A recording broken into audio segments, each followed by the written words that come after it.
Et si on parlait cinéma pour débuter l'année 2025? Il bluffe. Pas sûr. Si, il bluffe là, ça se voit tout de suite. Non, il a pas l'air de bluffer là quand même. Que ce soit sur grand écran ou en streaming, les talents des Yvelines sont au rendez-vous. Voici une sélection de films à ne pas manquer en 2025. Alors moi, il m'épate. On commence avec Guillaume Canet, originaire de Plaisir, et on commence fort avec un thriller d'action où un ancien flic est rattrapé par son passé, un film intense et rythmé, parfait pour débuter l'année. C'est disponible sur Netflix depuis le 10 janvier. Un registre complètement différent à présent pour Jean Dujardin, lui aussi originaire de Plaisir. Il est la tête d'affiche de L'homme qui rétrécit, un film de science-fiction, une adaptation ambitieuse du roman de Richard Matheson qui a déjà donné naissance au classique de Jack Arnold, sorti en 1957. La version de Yann Kounen avec Jean Dujardin sortira le 22 octobre 2025.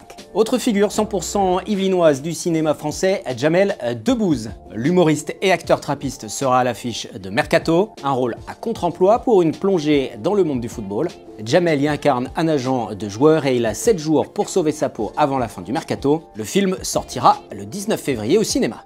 Dans un tout autre style à présent, Omar Sy, qui a grandi à Trappes, revient au cinéma avec Dis-moi juste que tu m'aimes. Une comédie romantique qui promet du charme et de l'humour. Après Lupin, il revient au cinéma avec un rôle léger, plus attachant peut-être. Verdict en tout cas le 19 février. Passons maintenant à la réalisation avec Éric Judor, le comédien originaire de Montigny, le Bretonneux, va nous livrer en 2025 la suite de sa comédie Problemos. Le premier volet, sorti en 2017, n'avait pas rencontré tout de suite un grand succès en salle avant de progressivement s'imposer pour devenir culte.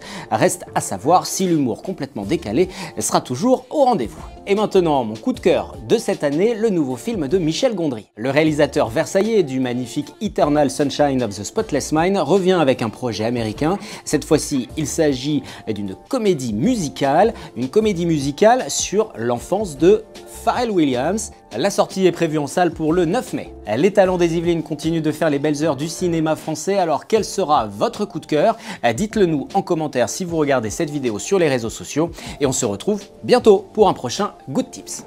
Oh, dis donc, t'es super fort. Mais je suis pas super fort, je suis mieux que ça même, je suis surpuissant.